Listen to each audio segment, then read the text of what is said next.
Plantain chips 3, 4 and 5.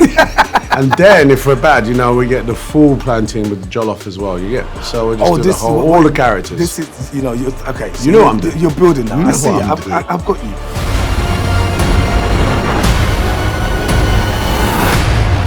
He is much more impressive than the Hedgehog I fought previously. Dude, I'm standing right here. My bro. How are you? I'm fantastic. How are you doing? I can't complain. Living the dream. Yeah, you absolutely are. Living the animation. First of all, congrats. The movie is phenomenal. Oh, thank you. I want to know though, because this is an animation, right? How do you get into character, especially when it's not physical?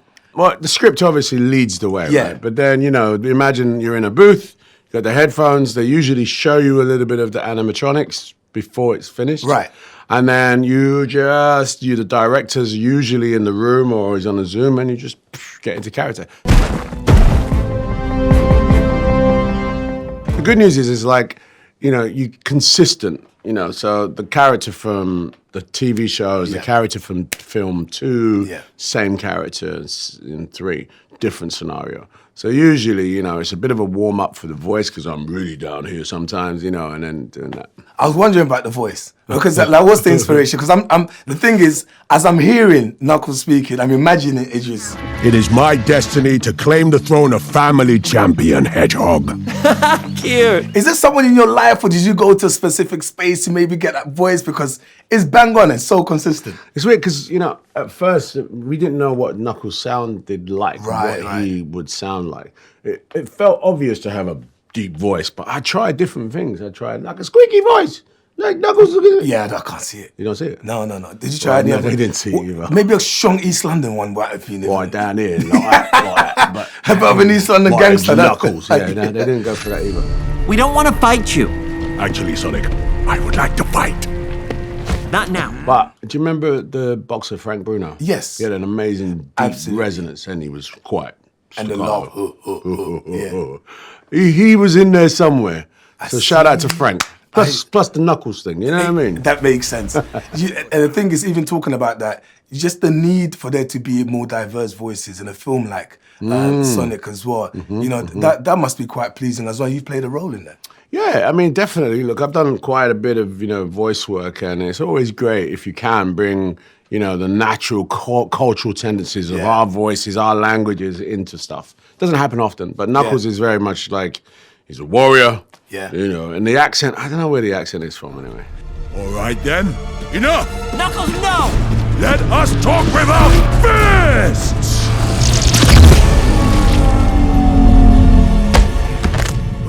Here's the thing, right? I don't want to give the movie away.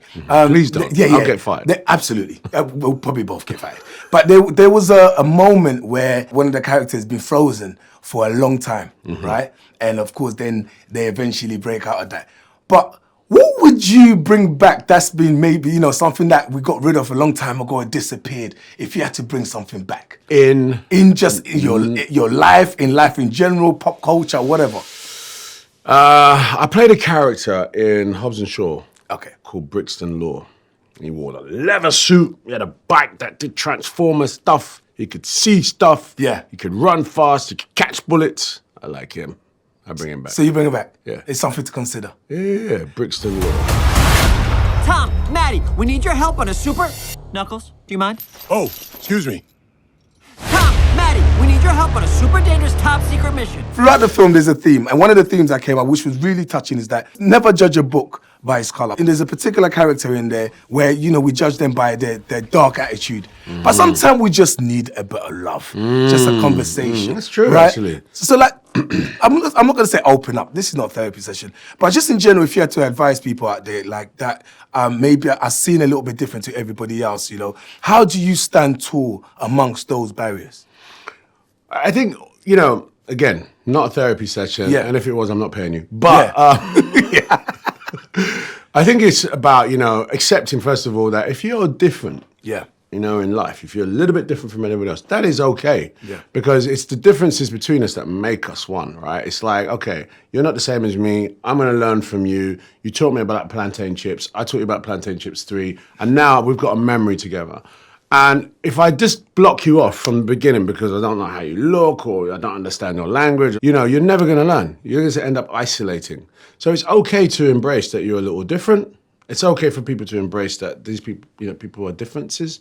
And I think that's a way of sort of, not becoming anxious about being different. Yeah. It's okay to be different. It's okay to I be hope different. that answers the question. I was just trying to hold it in. Holding it down. I Brother to saw brother. the eyes watering It's a little that bit. Brother to brother. We've got to hold it in. Yeah, Cool. So We don't have to hold it. Let's shake on it. Let's shake on it. Yeah. That was nice. I felt that.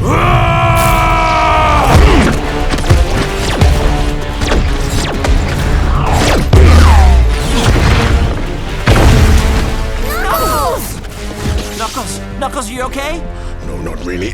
It's just one thing that's made me really happy. You recently announced that you're opening up studios back home in Africa, Accra. Why did you decide this moment for that to happen? I think it's an extension of the ambitions I have for Africa and content. Yeah.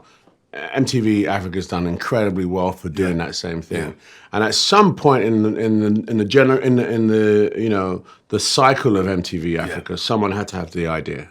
And then someone had to put down some bricks and mortar and make that happen. And for me, as a filmmaker, as a champion for African talent, a champion for youth talent, I just feel like you need to have a landing pad. Yeah. So, studios are difficult because bigger studios are, they're not as strong as they used to be. Yeah. But in Africa, there's an opportunity to leapfrog content if there is a landing pad. So that's why I'm sort of really focused on this sector. I'm really excited to see Plantain Chips 3 from you. That should be the first animation coming out of the concept. Plantain Chips 3, 4 and 5. And then if we're bad, we get the full plantain with the jollof as well. We're just do all the characters. This is, you're okay. So You know what I'm doing. You're building now. You know I see what it. I'm doing. I've got you. Listen, it's a great film. And obviously, we all love you, man. You play your role so well, and you also inspire a generation. Any special messages to, just your fans in general? Well, first of all, if you're a fan of mine, thank you very much, because without you, I couldn't be here, right? Number two is, if you feel like you've got something to offer the world, go for it. I read some weird fact that, to be born, to actually come from your parents, the odds are like 1 in 4 trillion. Like, it's incredible that we are here today. Yeah. So go for it. That's how lucky we are to be here. If you've got a talent, if you've got something to say, put it out there, man. Put that energy out there. Love that. On that note, Knuckles. All right, big man. Knuckles. That's my one.